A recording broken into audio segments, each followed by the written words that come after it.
Bonjour à tous. Eh bien, prenons un instant aujourd'hui pour lire et méditer un passage du livre du ciel de Luisa Picaretta.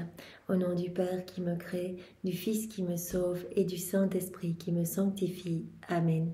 Jésus, nous nous immergeons en toi, dans ta divine volonté. Nous nous unissons à toi, nous nous unissons à ta divinité, à ton humanité, à ta volonté. Nous nous identifions à toi, nous nous consumons en toi. En toi, Jésus, nous perdons le rien, le néant que nous sommes. Nous fondons nos volontés dans la tienne, nous les fusionnons dans la tienne. Nous te faisons l'offrande de nos volontés pour que tu t'en serves comme champ d'action. Nous nous perdons en toi et Jésus, comme tous les jours. Il est si bon de le faire. Nous te prenons dans nos bras. Nous voulons te cajoler, nous voulons t'aimer, te louer, te bénir, te glorifier, t'adorer, te remercier, t'honorer, t'embrasser avec ta volonté à toi, au nom de toutes les générations humaines. Et nous voulons te dire, Jésus, que tu es notre roi, notre bien, notre tout, notre amour, notre chéri, que nous avons besoin de toi. Nous voulons, Jésus, t'accueillir en nos cœurs. Viens, Seigneur, viens t'y établir, viens avec ta maman, viens avec ton Père, l'Esprit Saint, viens avec tout ton trône, ton royaume, tes actes divins, tes attributs divins, tes œuvres divines. Nous avons besoin de toi. Viens dans nos cœurs, purifie-les, sanctifie-les, ennoblis-les, Seigneur. Viens retirer de nos cœurs tout ce qui te déplaît, tout ce qui te cause du chagrin, ce qui résulte de nos volontés propres. Arrache ces mauvaises herbes, arrache ces mauvaises ronces et recrée l'espace indispensable pour que ta divine volonté puisse y trouver sa place, puisse s'y déployer, puisse être souveraine, puisse opérer, œuvrer et agir à partir de nos humanités, qu'elle puisse le faire librement à partir de chacun de nos corps, chacun de nos mouvements, qu'elle puisse tout, absolument tout régir. Seigneur, nous te donnons nos vies, tout ce qui constitue, tout ce qui forme notre vie, notre intelligence, nos misères, nos pensées, nos affections, nos désirs, nos émotions. Nous te donnons bien sûr nos volontés. Sers-toi de tout comme fondation pour établir ton royaume. C'est ce que nous voulons. Nous voulons vraiment recevoir ce don de la vie dans la divine volonté, être dans cette inséparabilité avec toi, Seigneur. Rester dans tes bras de lumière, dans tes bras d'amour, être en sécurité dans tes bras et être alimenté continuellement par ton souffle divin. Seigneur, investis-nous de ta présence, remplis-nous de ton Esprit Saint, marque-nous de ce sceau divin, que nous puissions vraiment être des instruments, que nous puissions travailler à l'avènement de ton royaume. Vraiment que tous puissent accueillir ce don, que tous puissent se disposer à le recevoir. Seigneur, tu veux le donner à tous, nous brûlons de le recevoir et nous brûlons que tous nos frères et sœurs puissent accueillir ce don également, vraiment pour que ce royaume d'amour puisse être établi ici, que tous les hommes puissent être heureux, que tu puisses être reconnu au milieu de tes enfants, que tu puisses être honoré, que tu puisses être heureux parmi nous, Seigneur, et que nous puissions être vraiment ces enfants de lumière. Voilà, reprendre cette place qu'Adam avait dans son état d'innocence. Jésus, nous voulons te remercier, mais immensément, avec tes propres remerciements, pour tout ce que tu nous as déjà donné. Vraiment, c'est énorme, tout ce que tu nous as donné, toutes ces grâces, tout ce que tu as mis en place dans chacune de nos vies pour que voilà, aujourd'hui, on lise les écrits du ciel, qu'aujourd'hui, on en soit là à faire nos premiers actes dans la divine volonté, ou peut-être même dans nos débuts, ou même un peu plus loin, peu importe. Seigneur, c'est toi qui fais tout. C'est toi qui as mis sur nos chemins les personnes qui nous ont parlé de la divine volonté. C'est toi qui a vraiment guetté à la porte de notre cœur, qu'il y ait cette petite ouverture pour vraiment nous inonder de tes grâces. C'est toi, Seigneur, qui a mis sur nos chemins des personnes pour que nous puissions peut-être adhérer à un cénacle. C'est toi qui nous a fait obtenir les écrits du ciel, voilà, qui a mis tout en place pour qu'on puisse se procurer le livre. C'est toi qui, quand on lit, quand on s'abreuve de toutes ces vérités, c'est toi qui nous donne ta lumière pour que nous puissions les comprendre, que nous puissions les digérer. C'est toi qui nous fait y retourner, Seigneur. C'est toi qui nous donne vraiment cette soif d'y retourner. Tu nous aimantes, tu nous attires par ces vérités, Seigneur. C'est toi qui nous pousses à les mettre en pratique pour que ces vérités prennent vie en nous. Parce que tu l'as dit, quand vous mettez en pratique, je peux tout vous donner. Je vous rends propriétaire de tout, de toutes mes œuvres, de tout. Vous pouvez tout avoir. Mais vraiment, je me sers de ces prétextes, de vos rondes, de vos actes pour vous inonder de mes cadeaux. Je vous attends dans cette réciprocité d'amour. Parce que moi, je veux vous donner et je souffre de ne pas pouvoir vous donner. Alors merci Jésus, merci pour ton amour brûlant pour chacun de nous, cet amour tellement de fois bafoué cet amour, souffrant de te voir rejeté, Seigneur.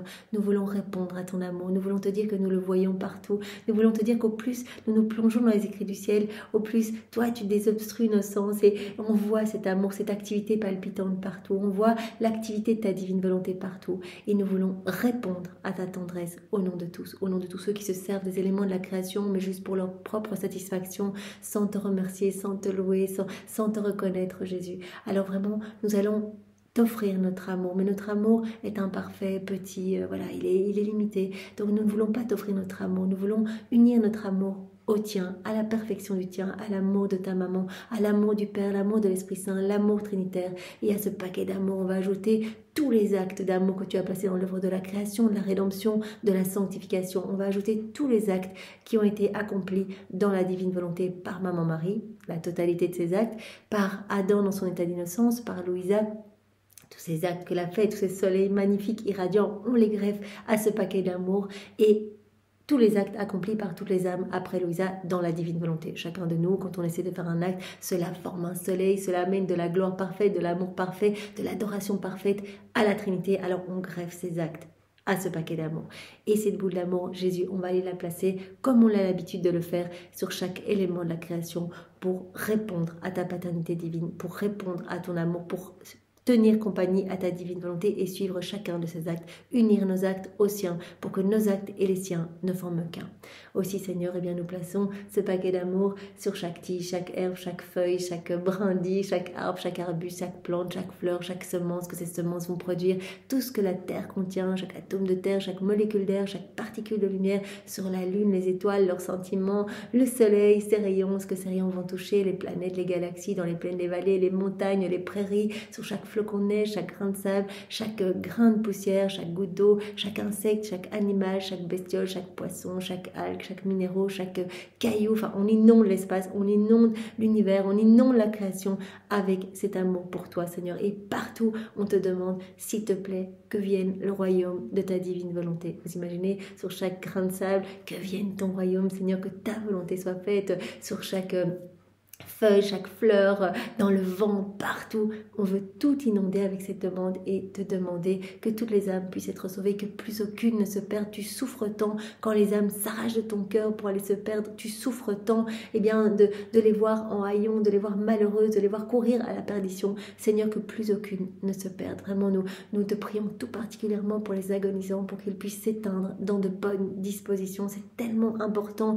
À la fin de la vie, les démons se déchaînent parce qu'il y a vraiment ce combat, ils essayent d'avoir des âmes pour eux. Et donc vraiment, Seigneur, nous voulons entourer toutes ces âmes de ton amour. Nous voulons placer dans le cœur de chaque agonisant ta paix. Nous voulons placer l'espérance de Maman Marie, sa foi. Nous voulons placer ta tendresse débordante, Seigneur. Nous voulons vraiment les inonder vraiment de ta force. Nous voulons leur donner ton cœur. En fait, on veut vraiment qu'il y ait cet échange de cœur. Voilà, placer ton cœur dans leur cœur pour que vraiment ils puissent se jeter dans tes bras et que toi tu puisses les voir comme d'autres toi, en fait. Voilà, on veut les recouvrir de ton humanité, de ta divinité et de ta volonté, Seigneur. Merci Seigneur Jésus, tu es si bon pour chacun de nous. Nous voulons parcourir encore l'œuvre de la rédemption, comme nous avons l'habitude de le faire, et nous allons placer ce paquet d'amour partout dans chacun des mystères de ta vie, de la vie de ta maman, depuis la seconde 1 de sa conception dans le sein de Sainte Anne jusqu'à son Assomption. On veut tout inonder avec cet amour pour toi, pour ta maman. Nous voulons vous suivre, nous voulons vous donner cet amour dans tout ce que vous voyez, tout ce que vous ressentez, tout ce que vous buvez, tout ce que vous mangez, tout ce que vous piétinez, tout ce que vous portez, tout ce que vous regardez. Voilà, sur tous les éléments créés autour de vous, toutes les personnes que vous rencontrez, sur chaque lèvre, chaque battement de cœur, chaque mouvement. On veut vraiment que tout résonne de cet amour sur les chemins que vous parcourez, la poussière vraiment qui se trouve à vos pieds, sur vos cheveux, partout. On inonde en fait, on inonde l'espace, on inonde chacun de ces mystères avec vraiment cet amour partout. On veut vraiment que vous le ressentiez partout. Et nous voulons vraiment nous consacrer à vos deux cœurs unis, nous unir à vos deux cœurs unis, rester toujours près de vous. Toujours près de vous. Nous voulons vraiment que nos cœurs soient greffés entre vos deux cœurs et puissent s'alimenter continuellement de votre vie même.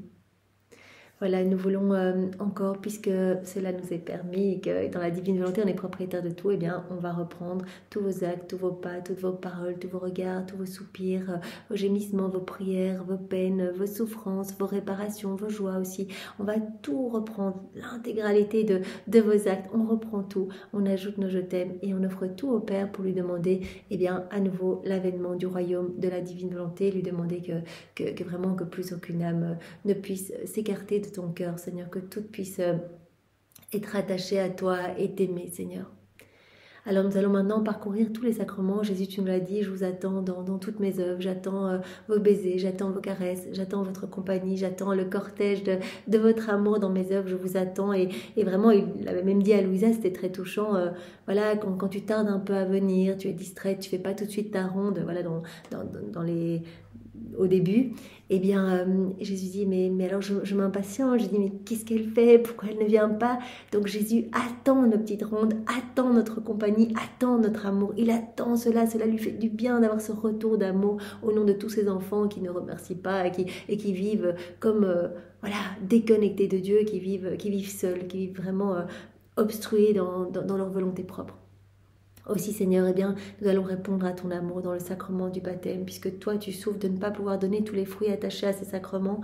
Tu souffres parce que c'est dans ta nature de donner. Tu es amour et vraiment, l'homme a été créé pour être l'exutoire de ton amour, de l'amour de Dieu, de cet amour divin. L'homme doit vraiment te tenir compagnie et accueillir cet amour. Sinon, tu souffres de ne pas pouvoir donner. Tu souffres de nous voir si malheureux et tellement dans un état misérable. Tu veux nous donner, mais bien souvent, tu ne peux pas parce que nos cœurs sont froids, sont fermés, sont hermétiques et que nous n'accueillons pas.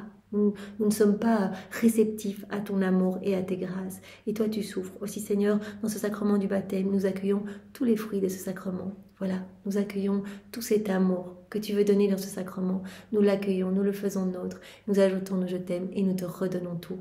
Au nom de tout, Seigneur. Et nous voulons bien profiter de cet instant pour renouveler le oui de notre baptême. Nous faisons de même pour le sacrement de la confirmation, le sacrement de l'ordre, le sacrement du mariage, le sacrement de la réconciliation, le sacrement des malades et bien sûr dans le Saint-Sacrement. Voilà, Jésus, tu nous appelles, tu es dans chaque hostie consacrée, tu es là et tu refais ta journée eucharistique. Tu nous l'as dit, mais je souffre tellement, je suis tellement seule, je cherche des yeux, vraiment ce que je n'ose pas demander, mais de la compagnie. Je cherche une âme pour me sortir de ma solitude, de cet abandon que je ressens. Viens me tenir compagnie. Tenir compagnie, c'est pas juste rester comme ça devant le Saint-Sacrement et penser à autre chose. C'est s'unir à Jésus, s'unir à sa divinité, à son humanité, à sa volonté, être près de lui. Tout ce qu'il fait, on le fait avec lui. On s'unit à lui dans ses peines, dans tout ce qu'il a fait, tout ce qu'il fait, tout ce qu'il fera. On est avec lui, unis à lui. Et à ce moment-là, Jésus peut déverser dans notre cœur tout ce qu'il veut nous donner.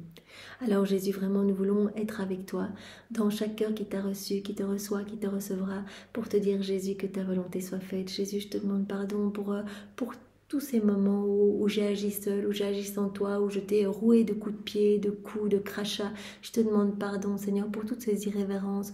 J'entends, refaire toute ma vie dans ta divine volonté. Je veux décrocher tous les actes suspendus qui sont pour moi, là, toute ma vie refaite. Je décroche tous ces actes pour que ma vie puisse te plaire et puisse te glorifier continuellement. Seigneur, viens faire grandir en moi ta vie divine, que ton royaume puisse s'établir dans mon cœur et dans tous les cœurs. Jésus, je t'offre tes actes, je t'offre ta vie, je t'offre les actes de ta maman, je t'offre ses étreintes, ses baisers et ses caresses. Voilà, on le dit à la place de chaque personne, même si les personnes sont en train de penser à autre chose, en train de penser à leur repas après ou que sais-je. Jésus est là, il souffre de solitude et nous lui donnons l'amour que les autres ne lui donnent pas en lui laissant ce champ libre, en lui donnant de l'amour parfait. Et Jésus, nous voulons nous prosterner devant chaque ciboire, chaque tabernacle. Nous voulons être avec toi dans chaque hostie. Et Seigneur, nous voulons t'adorer, t'aimer, te louer avec la puissance, la sagesse et l'amour de ta divine volonté. Alors c'est très beau justement, on a l'habitude de dire toujours cela, Jésus, on t'aime, on te loue avec la puissance, la sagesse et l'amour de ta divine volonté. Et j'ai trouvé le passage où Jésus nous dit, mais en fait, il y a rien qui nous fait plus plaisir que quand on peut entendre l'écho de notre puissance, de notre sagesse, de notre amour. En fait, on entend tes prières, mais qui sont investies de cette force divine, tes bénédictions qui sont investies de cette puissance créatrice. Donc c'est un très court passage, je vous le partage. Donc il se trouve à la date du 2 octobre 1924 dans le tome 17. C'est Jésus qui parle. Fille de notre éternel vouloir, prosterne-toi devant notre majesté suprême et offre tes adorations, tes hommages, tes louanges au nom de tous, avec la puissance de notre volonté, avec la sagesse et avec la volonté de notre amour suprême. Vous voyez comment on fait, Seigneur, je t'aime, je te loue, je t'adore avec la puissance, la sagesse et l'amour de ta divine volonté. Nous sentirons en toi la puissance de notre volonté qui nous adore, la sagesse de notre volonté qui nous glorifie, l'amour de notre volonté qui nous aime et qui nous loue. Et comme la puissance, la sagesse et l'amour des trois divines personnes sont en communication avec l'intellect, la mémoire et la volonté de toutes les créatures, nous sentirons couler tes adorations, tes hommages et louanges dans toutes les intelligences des créatures. C'est très très beau. Donc en fait, il faut savoir que voilà, on a reçu, ça on le sait, nos trois puissances, les trois puissances de l'âme. On a reçu notre volonté pour qu'elle reste toujours connectée à la puissance du Père. On a reçu notre intelligence pour qu'elle reste toujours connectée à la sagesse de Jésus. On a reçu notre mémoire pour qu'elle reste toujours connectée à l'amour de l'Esprit Saint. Donc ces trois puissances de l'âme nous gardent connectés à la Trinité. Pour autant, voilà qu'on vit dans la divine volonté, sinon malheureusement on obstrue un peu ces canaux de communication. Et donc Jésus dit, en fait, quand tu nous aimes, quand tu nous adores avec la puissance, la sagesse et l'amour de la divine volonté, comme la puissance, la sagesse et l'amour des trois personnes divines sont en communication avec ces trois puissances de l'âme, l'intellect, la mémoire et la volonté de toutes les créatures, nous allons sentir couler toutes tes adorations, tes hommages, tes bénédictions, tes louanges, etc., dans les intelligences, dans toutes les intelligences des créatures.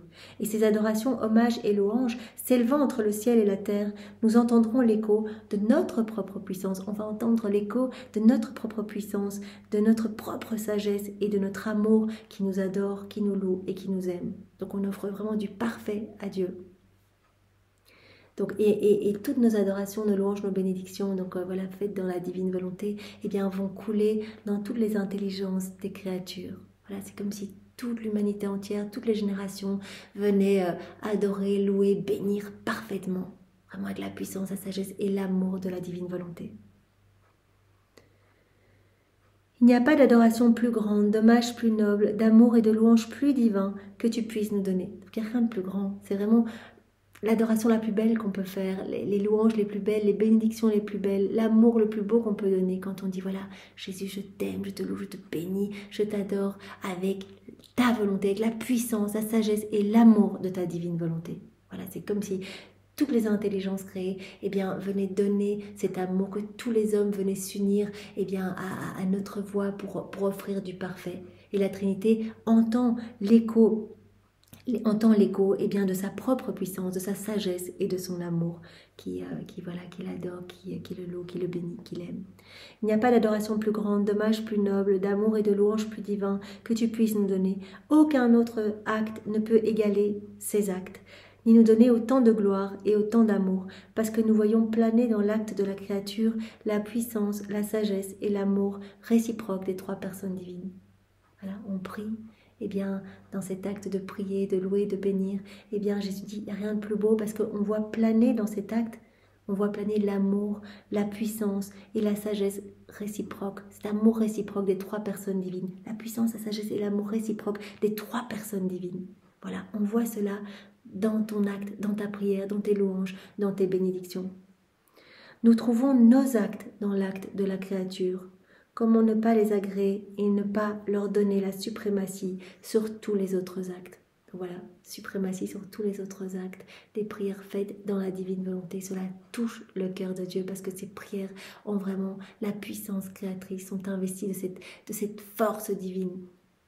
Et donc Dieu reçoit son propre amour, reçoit sa propre puissance, entend l'écho de sa propre puissance, de sa propre sagesse dans nos prières. C'est tellement beau. Donc voilà que cela nous pousse à adorer et aimer de la sorte. Voilà, si on va adorer devant le tabernacle, eh bien on peut dire ça: Jésus, je m'unis à toi, je m'unis à ta divinité, à ton humanité, à ta volonté, je suis près de toi, je te tiens compagnie au nom de tous, je répare au nom de tous, je me colle à toi, je te recouvre de ton amour et je t'adore avec la puissance, la sagesse, l'amour de ta divine volonté.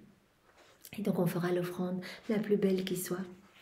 Et on sait en plus que quand on le fait dans la divine volonté, cela continue toujours, cela ne s'arrête jamais. Et donc cette prière va résonner partout, va partir en écho partout sur chaque élément créé, partout sur la terre, dans le ciel, partout où travaille et opère la divine volonté. Et bien cette prière va être répétée et cela de manière continue et incessante. Cela ne s'arrêtera pas. Donc vous imaginez la Trinité qui est ensevelie de son propre amour, voilà, de ses propres prières, qui entend eh bien l'écho de sa puissance, de sa sagesse, etc. dans nos prières. C'est tellement beau. Jésus, je te demande maintenant de disposer chacun de nous pour que nous puissions accueillir eh bien, le nouveau passage que tu vas nous donner dans le volume 33. Voilà, puissions-nous le comprendre avec ta sagesse à toi, avec ta compréhension à toi. Donne-nous ton cœur, Seigneur. Enveloppe-nous de ta lumière, que nous ne passions pas à côté de ce que tu veux nous donner et que tous ces mots bénis, nous puissions les digérer, les mastiquer, que nous puissions y penser tout au long de cette journée, que nous puissions les mettre en pratique. Tu nous appelles à cette mise en pratique. C'est important, Seigneur. Eh bien, voilà, donne-nous cet élan. Donne-nous cette compréhension et vraiment éclaire-nous. Viens toi-même réceptionner tous les mots de cet enseignement que tu vas nous donner. Viens les réceptionner en nous et viens les graver en lettres d'or dans toutes nos cellules. Merci Jésus, merci immensément. Et je te demande maintenant de venir parler à travers mes lèvres. Envoie sur chacun de nous ton Esprit Saint, que ce moment fait en union avec toi puisse avoir des retombées dans tous les cœurs, comme tout ce que nous faisons unis à toi. Nous savons bien qu'il y a des milliers d'âmes qui sont sauvées à chaque fois. Viens Seigneur Esprit Saint, viens. Nous voulons mieux te connaître. Viens par la puissante intercession du cœur immaculé de Marie, ton épouse bien-aimée. Viens Esprit Saint, nous t'aimons, nous te louons, nous te bénissons. Viens par la puissante intercession du cœur immaculé de Marie, ton épouse bien-aimée. Viens nous embraser, Esprit Saint, viens nous bousculer, viens nous visiter tous maintenant. Rends-nous fervents, Esprit Saint, vraiment que nous puissions annoncer cette merveilleuse nouvelle de la venue du royaume de la divine volonté. Viens, Esprit Saint, viens par la puissante intercession du cœur immaculé de Marie, ton épouse bien-aimée. Alors le passage que nous allons voir ensemble est celui du 24 février 1935. Donc nous sommes dans le volume 33, c'est notre sœur Louisa qui parle. Je suis toujours entre les bras de la divine volonté et dans l'intense amertume des privations de mon doux Jésus. Plus qu'une mer, elle inonde ma pauvre âme, sa lumière est inaccessible et je ne peux ni l'enclore dans mon âme, ni la comprendre. Immergée dans cette mer de lumière, elle se sent toute petite, comme elle nous le dit tous les jours. Je me sens comme un petit atome, j'arrive pas à tout prendre, je peux prendre que quelques gouttes. D'ailleurs, Jésus lui dit, prends tout ce que tu peux, même si ce sont quelques gouttes. Moi, je vais m'arranger pour à chaque fois dilater un petit peu ton cœur pour te donner toujours plus. Donc voilà, elle se sent immergée dans cette mer de lumière, cette lumière inaccessible. Elle ne peut pas tout enclore dans son âme, que quelques gouttes. Et elle dit, je peux même pas tout comprendre, tout est tellement beau, tout est tellement du ciel. Et souvent, elle dit, mais je peux même pas vous dire ce que j'ai vu. Parce que sinon, si j'essaie de le dire, je ne fais que balbutier. C'est pour cela qu'elle dit à Jésus, c'est toi qui viens faire en moi, c'est toi qui viens écrire en moi. Moi, je ne suis pas capable de redire tout ce que tu m'as montré. Mais cette lumière ne me quitte jamais. Je suis inséparable de la divine volonté. Je suis dans cette mer de lumière et vraiment cette lumière ne me quitte jamais. Et surmontant la mer de mon amertume, elle s'en sert comme d'une victoire sur ma pauvre volonté humaine.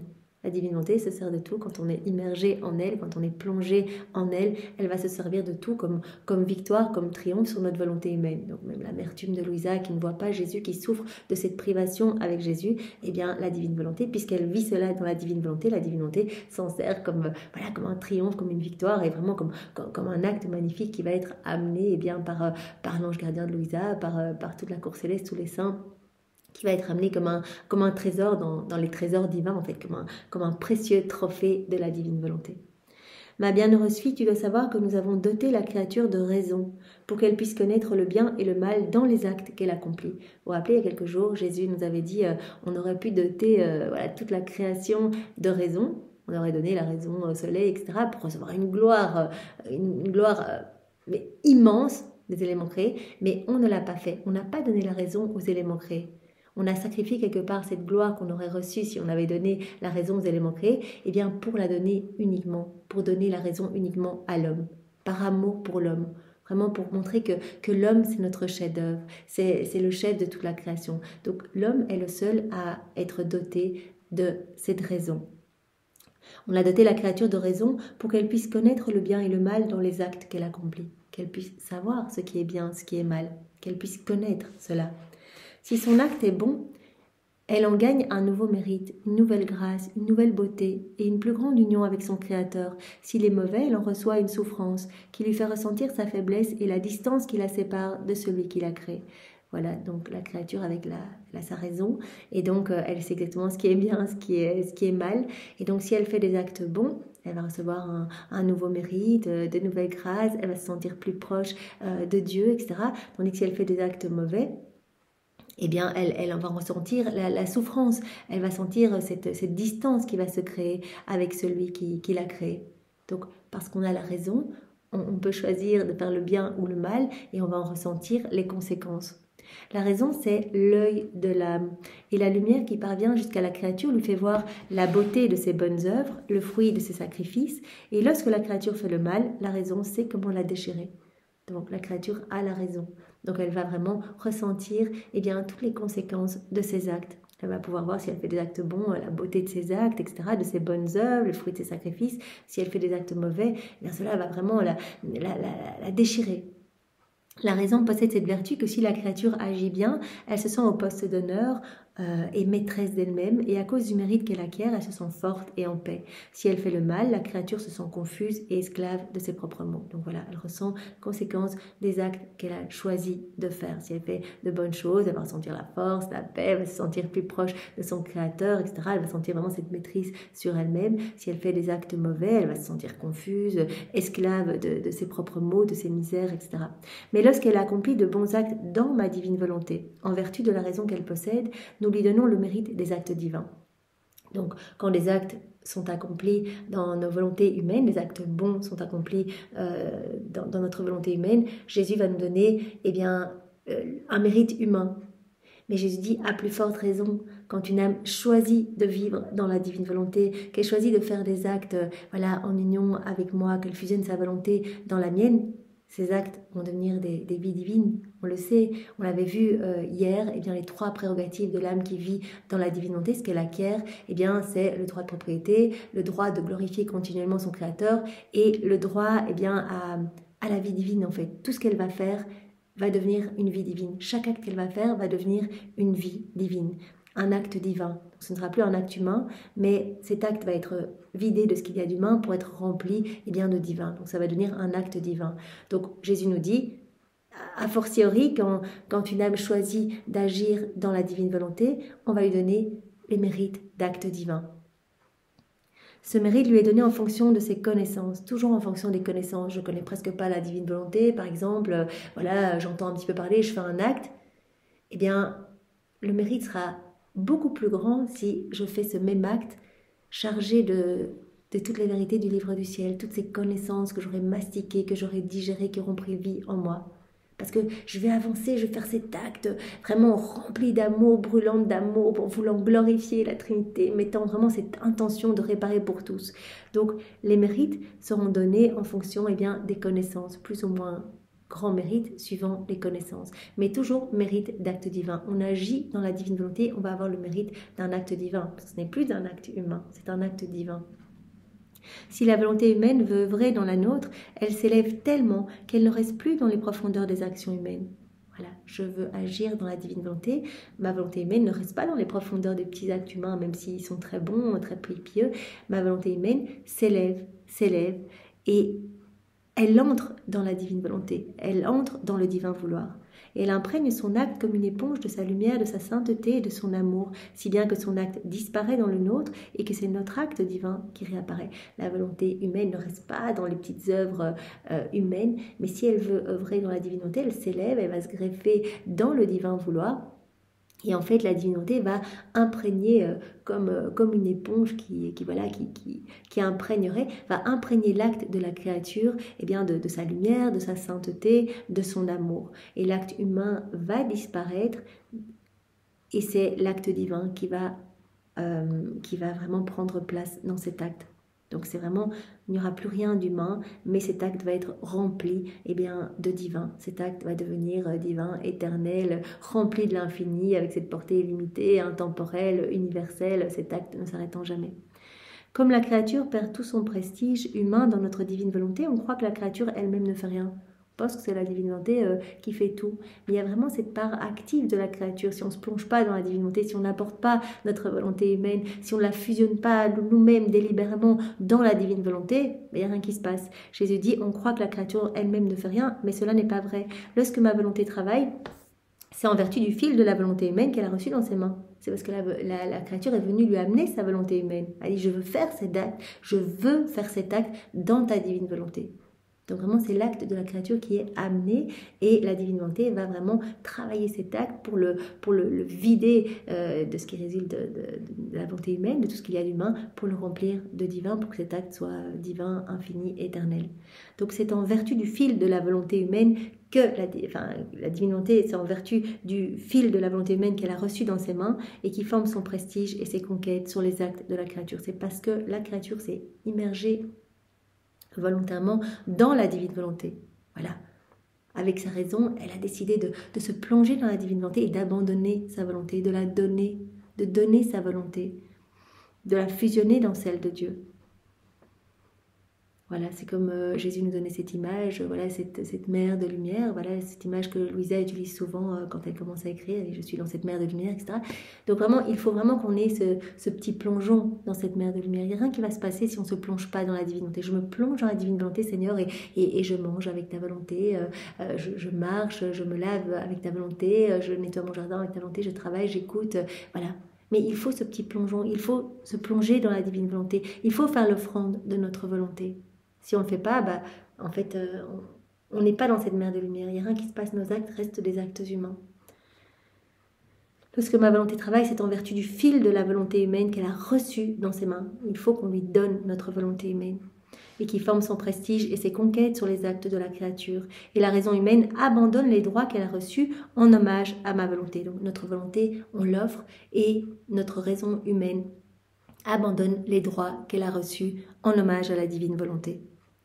Et cela, c'est plus que faire quelque chose, parce que Dieu reçoit alors l'échange du plus beau des dons qu'il a fait à la créature, c'est-à-dire la raison et la volonté. L'homme a reçu sa volonté, la raison, et la créature, en se plongeant dans la divine volonté, vient faire l'offrande de ces dons qu'elle a reçus. Elle dit, voilà, ma raison humaine abandonne ses droits, les droits qu'elle a reçus, en hommage à la divine volonté, et je donne ma volonté humaine, en fait, je la remets, en fait, je la fusionne dans celle de Dieu. Voilà. C'est plus que faire quelque chose, parce que Dieu reçoit alors l'échange du plus beau des dons qu'il a fait à la créature, c'est-à-dire la raison et la volonté. La créature nous donne avec cela tout ce qu'elle peut nous donner. Elle nous donne tout quand elle vient se fusionner dans la divine volonté. Elle nous reconnaît, elle se renonce à elle-même, elle accepte de mourir à elle-même pour nous laisser toute la place. Elle nous aime d'un très pur amour, et notre amour est tel que nous la revêtons de nous-mêmes. On lui donne tout. L'âme qui vit dans la divine volonté, on la revêt de nous-mêmes. Nous lui donnons nos œuvres, de telle sorte que la créature ne peut plus rien faire sans notre volonté. C'est inséparabilité avec la divine volonté qui grandit acte après acte. Je crois qu'on fait des actes, Jésus nous enchaîne davantage avec ses chaînes de lumière. Et donc c'est la vie de la divine volonté qui va grandir en nous, acte après acte. On le sait, chaque acte étant une nourriture, un aliment alimentant la vie du divin vouloir en nous, cette vie de lumière, cette vie de sainteté, cette vie d'amour. Et on sait bien que la divine volonté, elle est là avec toutes ses œuvres, tous ses actes. C'est pour cela que Jésus peignait dans le cœur de Louisa il y a quelques jours tous les actes, toutes ses œuvres divines. En disant, mais ma divine volonté, tu la possèdes comme vie. Elle ne peut pas être là sans ses actes, sans ses œuvres. Sinon, ce serait une vie brisée. Donc voilà, nous lui donnons tout, nous la revêtons de nous-mêmes, nous lui donnons nos œuvres, de telle sorte que la créature est inséparable de notre divine volonté, est inséparable, elle ne peut plus rien faire sans notre volonté. Voilà, partout où la divine volonté travaille, agit, la créature sera avec la divine volonté, elle sera inséparable de la divine volonté, elle se coulera partout où la divine volonté agit, opère. Et notre bonté est si grande que même lorsque la créature fait le bien humainement, nous lui en donnons le mérite humain, parce que nous ne laissons jamais sans récompense un seul acte de la créature. On peut dire que nous gardons les yeux fixés sur la créature afin de voir ce que nous pourrions lui donner. Donc Jésus dit, et même si la créature agit dans sa volonté propre, qu'elle agit humainement, voilà, qu'elle fait de bons actes humainement, eh bien on va lui donner quand même une récompense, on va lui donner un mérite humain. Tandis que évidemment, si elle agit dans la divine volonté, elle nous donne ce qu'il y a de plus beau, parce qu'elle nous donne sa volonté. Vraiment, la raison humaine abandonne les droits qu'elle a en hommage à la divine volonté. Donc c'est ce qu'il y a de plus beau. Donc là, on peut tout lui donner, nos œuvres, etc. Et on va lui donner pour chacun de ses actes eh bien, les mérites d'actes divins, puisque ces actes vont être voilà, remplis de l'infini et seront des vies divines.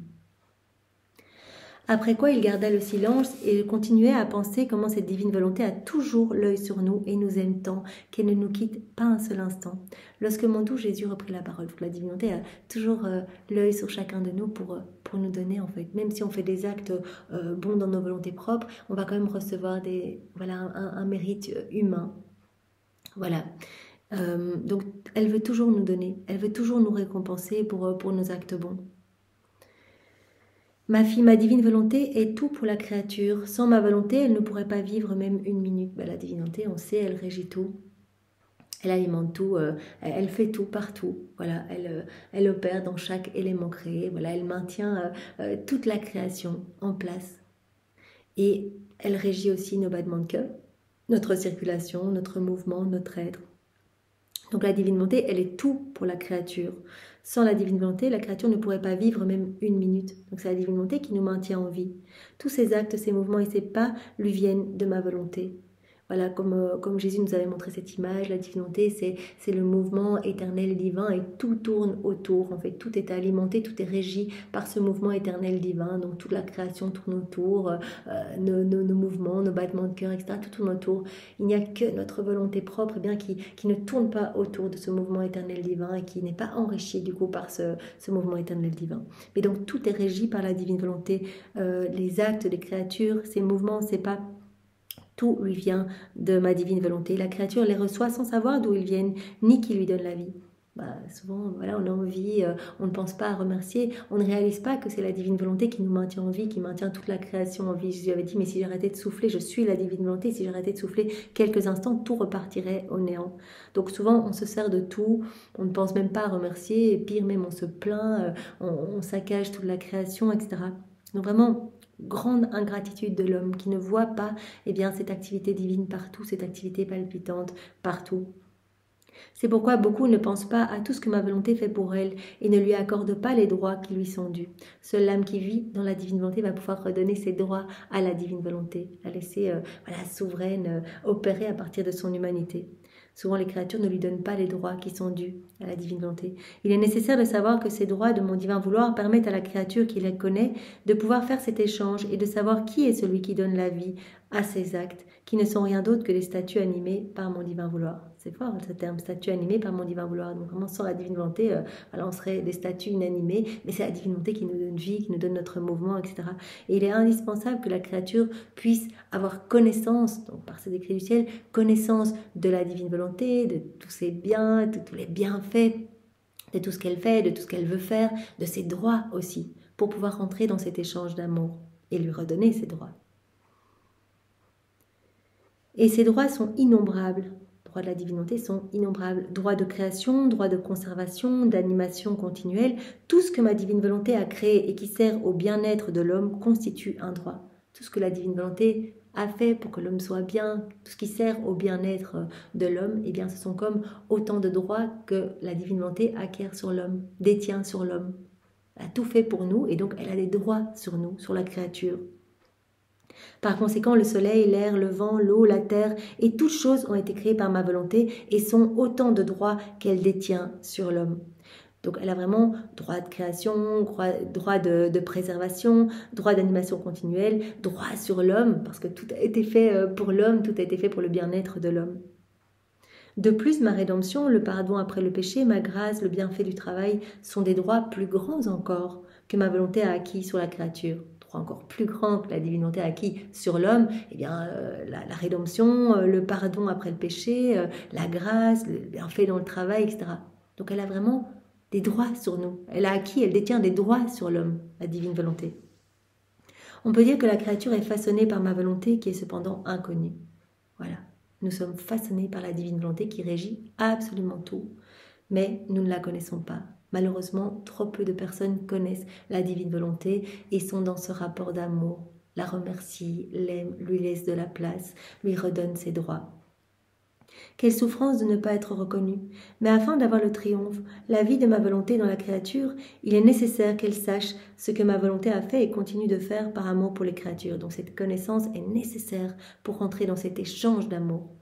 Savoir ce que la divine volonté fait, ce qu'elle continue de faire par amour pour les créatures, qu'elle régit tout, qu'elle maintient tout en vie pour nous, etc. Afin de connaître ses droits aussi, afin de pouvoir lui redonner ses droits. Lorsque la créature saura cela, qu'elle aura ses connaissances, elle se mettra en règle avec mon vouloir, elle sentira qu'il forme sa vie, elle se rendra compte que c'est la divine volonté qui la maintient en vie, qui lui donne le mouvement, qui fait battre son cœur, et en recevant de ma volonté la vie qui forme sa vie, elle lui rendra hommage, l'amour et la gloire avec cette vie même formée en elle, et ma volonté recevra ses droits.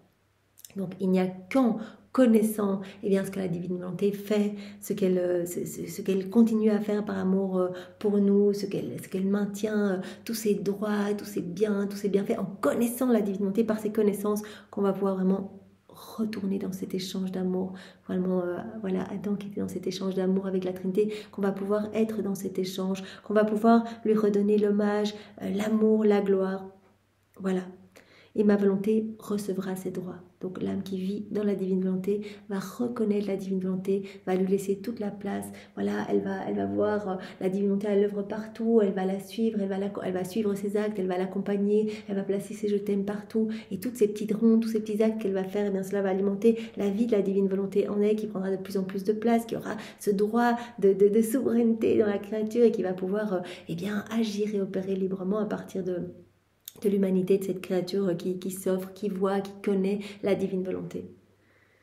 La créature rendra alors dans le sein de lumière de ma volonté tout ce qui lui appartient et qu'elle a donné avec tant d'amour à la créature. Voilà, tout sort de Dieu, tout sort de la divine volonté, tout doit retourner à Dieu et la créature qui vit dans la divine volonté, elle va tout ramener à Dieu, elle va donner vraiment à Dieu cette gloire qui lui est due.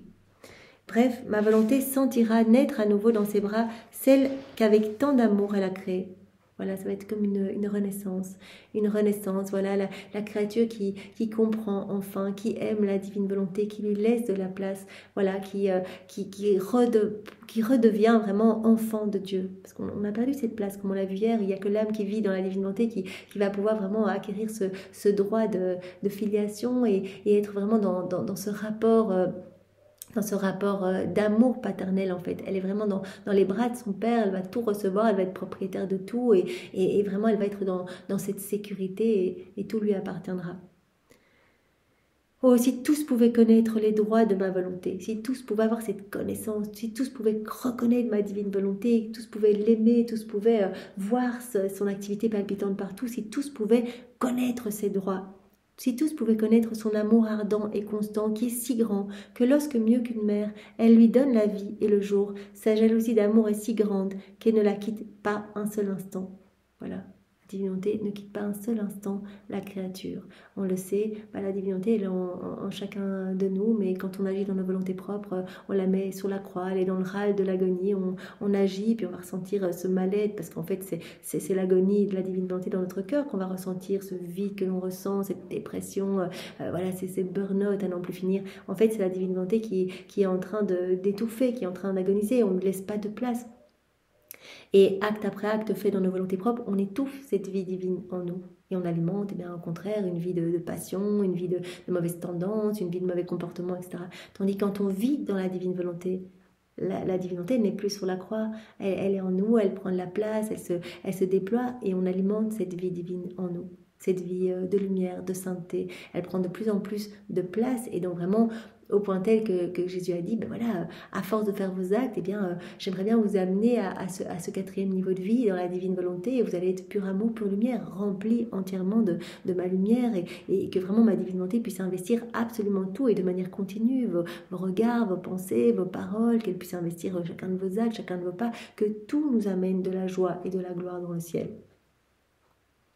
Si tous pouvaient connaître l'amour ardent et constant de la divine volonté, cet amour qui est si grand que lorsque mieux qu'une mère, elle donne la vie à la créature, elle donne la vie et le jour à la créature, sa jalousie d'amour est si grande qu'elle ne la quitte pas un seul instant. Elle l'investit de tous côtés, au-dedans comme au-dehors. Et bien que la créature ne le sache pas et ne l'aime pas, ma volonté continue avec un héroïsme divin à l'aimer et à être la vie et la source des actes de la créature. Elle continue à, voilà, à faire battre nos cœurs, à nous maintenir en vie, à maintenir toute la création vraiment belle et fraîche, conservée, etc. Donc tout est fait par amour, même si on est ingrat, qu'on ne la voit pas, qu'on la met sur la croix, qu'on ne la voit pas à l'œuvre à travers la création, etc. Elle continue avec cet amour héroïque, avec cet héroïsme divin, à aimer la créature et à être la vie et la source de ses actes. Oh, ma volonté, toi seul es capable d'aimer avec un amour héroïque, fort, incroyable et infini, celle que tu as créée et qui ne te reconnaît même pas. Oh, ingratitude humaine, que tu es grande. Voilà, Jésus nous parle souvent de cette ingratitude humaine et c'est pour cela que, voilà, comme Jésus nous l'a dit, l'âme qui vit dans la divine volonté, elle va pouvoir réparer, elle va pouvoir redonner les droits à la divine volonté, lui redonner ses droits, lui redonner sa place, sa souveraineté. Et vraiment, chaque acte que l'on va faire, on va travailler à faire descendre le royaume. Donc il y a des âmes qui vont se disposer à découvrir les écrits du ciel, à faire leurs actes, etc. Donc il y a des grâces qui sont données dans tous les cœurs pour que les cœurs s'ouvrent à accueillir ce cadeau. Et pour que ce royaume s'établisse et que la divine volonté puisse reprendre sa place et vraiment voilà, reprendre ses droits partout dans chaque cœur et que le royaume du divin fiat puisse s'établir ici-bas. Il me semblait toucher de la main le grand amour du divin fiat. Et je me disais, comment peut-on vivre en lui? Peut-être en ayant toujours l'intention de vivre en lui?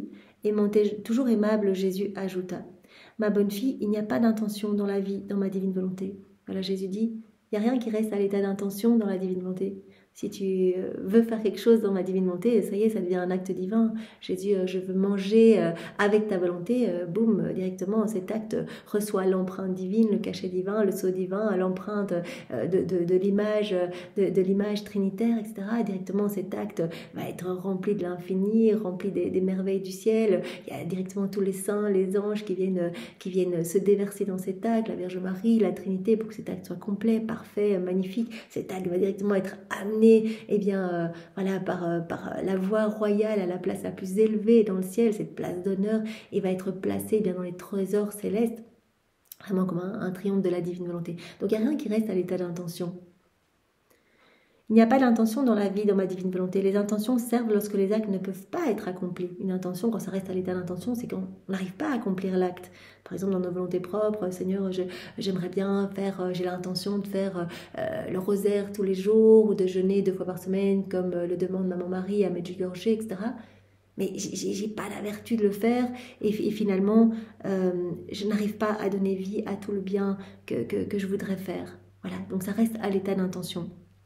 Les intentions servent lorsque les actes ne peuvent être accomplis parce que la créature ne possède pas la vertu de donner vie à tout le bien qu'elle veut faire. Et cela ne peut être qu'en dehors de la vie dans ma divine volonté. Pas dans la divine volonté. Là, il n'y a rien qui reste à l'état d'intention. Je veux, boum, ça devient un acte divin. Je veux le faire avec ta volonté. Directement, mon acte va être investi de cette puissance créatrice, va être rempli de divin. Je lui donne alors le mérite, non pas d'un acte, mais d'une sainte intention. Alors comme Jésus le disait au-dessus, eh bien, la divinité, elle nous assaille de partout et Dieu veut nous récompenser en fait de toutes nos bonnes œuvres. On a notre raison et tout ce qu'on fait de bien, puisqu'on a le choix, même si c'est juste une intention, j'aimerais bien faire le chapelet tous les jours, vraiment, eh bien, le Seigneur ne va pas nous récompenser comme un acte qui a été fait, mais comme une intention sainte. Donc on va recevoir quand même une petite récompense de cette intention. Même si on n'a pas réussi à aller jusqu'au bout. Mais il y a dans ma volonté la vertu vivifiante, active, opérative, de sorte qu'en tout ce que la créature veut faire, elle va trouver celle qui forme la vie de ses actes. Dans la divine volonté, tout va devenir directement vie divine. On va trouver directement dans la divine volonté cette vertu vivifiante, active et opérative. Tout ce qu'on veut faire, eh bien, en tout ce qu'on veut faire, on va trouver la divine volonté qui va former la vie de nos actes. Voilà. La créature va sentir la force vivifiante qui donne vie à ses actes et qui les convertit en œuvre. Donc les intentions vont directement être changées en actes divins, en œuvres divines. C'est pourquoi tout change dans ma volonté, tout possède la vie. Donc à nouveau, ce qu'on a vu hier, ces trois prérogatives de l'âme qui vit dans la divine volonté, trois prérogatives qu'elle acquiert, et bien dont la première qu'on a vue, l'âme qui vit dans la divine volonté reçoit le droit à la vie divine. Tout ce qu'elle fait va devenir divin. Voilà, chacun de ses actes va devenir divin, même ce qu'elle veut faire va devenir voilà, investi de cette puissance divine. Tout possède la vie, l'amour, les prières, l'adoration et le bien que l'on veut faire. Toutes les vertus sont pleines de vie et par conséquent non sujettes à une fin ou à un changement. Voilà, comme Jésus le disait hier, pourquoi on parle d'une vie? Parce que ça ne s'arrête pas. C'est pas sujet à un changement, c'est pas sujet à s'arrêter. Sinon, ce ne serait pas une vie. Donc on parle d'une vie parce que dès qu'on fait quelque chose dans la divinité, cela ne s'arrête pas, cela continue toujours. Comme celle qui lui administre la vie et possède la vie contient ses actes en elle-même, voilà, quand on fait des actes dans la divine volonté, ou qu'on veut faire quelque chose dans la divine volonté, cela directement prend ce cachet divin. Et donc, c'est contenu, comme on l'a vu, la divine volonté elle est inséparable de ses actes, de ses œuvres. Et donc, comme celle qui lui administre la vie, donc la divine volonté, possède la vie, celle qui lui administre la vie et possède la vie contient ses actes en elle-même, et que la créature vit en elle, je lui donne le mérite des œuvres animées par ma volonté. Donc cela rejoint ce que Jésus nous a dit précédemment. Donc je vais donner à cette créature qui aimerait faire quelque chose dans ma divine volonté, et directement, voilà, cela porte l'empreinte divine, je vais lui donner les mérites de mes œuvres, de mes œuvres divines. Je vais lui donner les mérites d'actes de divin. Je lui donne les mérites des œuvres animées par ma volonté, d'actes divins. Grande est la différence entre l'intention et les œuvres. Voilà, l'intention, je veux faire, mais j'y arrive pas, ça reste à l'état d'intention. Et je veux faire dans ta divine volonté, et directement, ça devient un acte, ça devient une œuvre divine. Jésus nous donne les mérites de cet acte divin. Donc, grande est la différence entre l'intention et les œuvres. L'intention symbolise les pauvres, les malades, qui, incapables de faire ce qu'ils voudraient, ont la bonne intention d'exercer la charité, de faire le bien et beaucoup d'autres belles choses, mais leur pauvreté, leur infirmité les en empêchent et elles se sentent comme prisonnières sans pouvoir faire le bien qu'elles voudraient. Voilà, donc l'intention, eh bien Jésus dit, l'intention symbolise un peu les pauvres. On l'aimerait faire, on n'y arrive pas. On aimerait donner aux personnes autour de nous, mais on n'a pas les moyens de le faire. Cela reste une intention. On aimerait bien faire le bien, mais on n'a pas les vertus. Ou on aimerait faire ceci ou cela, mais voilà, nos infirmités nous en empêchent. Donc on est comme prisonnier, eh bien sans pouvoir faire le bien qu'on voudrait faire. Donc l'intention vraiment, eh bien symbolise un peu les pauvres, quoi. Au contraire, l'action dans ma divine volonté symbolise les riches, tandis que je veux faire quelque chose dans ta divine volonté directement, eh bien cet acte est magnifique, infini, avec une portée intemporelle, limitée, amène du bien à tous, amène de la gloire à la Trinité, une gloire supplémentaire à la Trinité, une gloire accidentelle aux saints, aux bienheureux, un rafraîchissement aux âmes du purgatoire, des bienfaits dans tous les cœurs, etc. Donc l'action dans ma divine volonté symbolise les riches, qui ont des richesses à leur disposition, tout nous appartient dans la divine volonté, alors que l'intention, elle n'a pas de valeur. Rien du tout, on aimerait, donc Jésus nous donnera les mérites d'une intention sainte, mais on n'y arrive pas, on est comme prisonnier sans pouvoir faire le bien qu'on voudrait. Tandis que je veux faire quelque chose dans ta volonté, dans la divine volonté, il n'y a rien qui reste à l'état d'intention, cela devient directement un acte. L'action dans ma divine volonté symbolise les riches qui ont les richesses à leur disposition, alors que l'intention n'a pas de valeur. Voilà, la divine volonté, tout ce qu'on veut faire, voilà, ça prend vie, ça devient une vie divine. La créature qui vit dans ma volonté peut aller où elle veut, pour faire la charité, faire du bien à tous, aider tout le monde, tout lui appartient. Voilà, en faisant ces petits actes chez elle, toutes les âmes reçoivent quelque chose, etc. Donc Jésus dit, il n'y a pas de plus grand acte d'amour en fait envers nous, parce que ton acte va être parfait, va nous honorer, va apaiser notre justice divine, va nous donner de la joie et de la gloire pour tous. Mais aussi c'est un acte d'amour envers tous tes frères et sœurs, du passé, du présent, du futur, parce que tous vont recevoir quelque chose. Donc voilà, et ce que tu vas faire, eh bien, tu vas être charitable, mais universellement en fait. La créature qui vit dans ma divine volonté peut aller où elle veut pour faire la charité, faire du bien à tous et aider tout le monde. Il y a tant de richesses dans ma volonté que la créature se perd en elle et peut prendre à pleine main tout ce qu'elle veut. Tout nous appartient, on peut tout prendre, déposer dans les cœurs. Comme Jésus nous le disait hier, voilà, on peut prendre sa sainteté, on se sent maîtresse en fait de l'amour de Dieu, de ses biens, de ses bienfaits. On peut tout prendre, tout nous appartient. Et on peut les donner, puisqu'on en est propriétaire, on peut les donner à notre guise. Il y a tant de richesses dans ma volonté que la créature se perd en elle et peut prendre à pleine main tout ce qu'elle veut pour aider tout le monde. Et en plus, sans cri et sans bruit. Voilà, elle reste chez elle, on a l'impression que rien ne se passe, qu'elle ne fait rien. Et parce que vraiment, elle s'est immergée dans la divine volonté. En fait, elle fait tout, elle fait l'offrande de sa volonté. Vraiment, voilà, elle offre sa raison et elle s'offre complètement à Dieu, en fait. Et donc, tous ses actes sont investis de cette puissance divine. On a l'impression qu'elle fait rien, mais en fait, elle fait tout. Des âmes sont sauvées partout, reçoivent des grâces partout, des bienfaits partout, etc. Parce que Jésus nous a dit, eh bien, moi, toutes les grâces que j'octroie passent par le truchement des âmes qui vivent dans la divine volonté.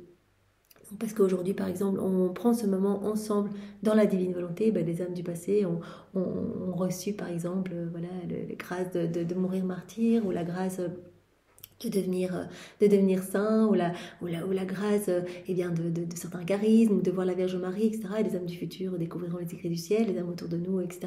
reçoivent peut-être la grâce de la conversion, de retourner à l'église, mais tout passe par le truchement des âmes vivant dans la divine volonté. Quand on fait nos actes, les âmes partout reçoivent quelque chose. Jésus dit, il n'y a pas de temps en nous, vous êtes dans le temps, donc vous vous référencez au temps, il n'y a pas de temps en nous, tout se trouve dans l'acte unique et éternel de Dieu, dans mon acte unique et éternel d'amour, dans ma divine volonté. Donc il n'y a pas de temps. Ce que vous faites, ça a un impact aussi bien pour les âmes du passé que du futur, que des âmes autour de vous. Voilà, donc c'est de portée intemporelle et universelle.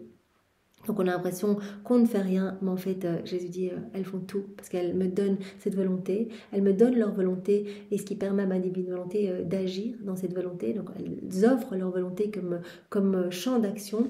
La raison humaine abandonne les droits qu'elle a, comme Jésus nous le disait précédemment, abandonne les droits qu'elle a reçus en hommage à la divinité. Donc elle donne ce qu'il y a de plus beau, on a l'impression qu'elle fait rien, mais en fait elle fait tout et des milliers d'âmes sont sauvées.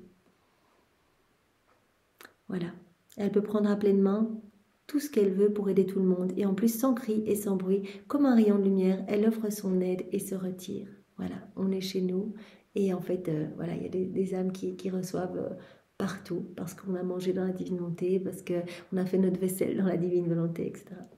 Merci Seigneur, eh bien c'est si beau, c'était si riche cet enseignement.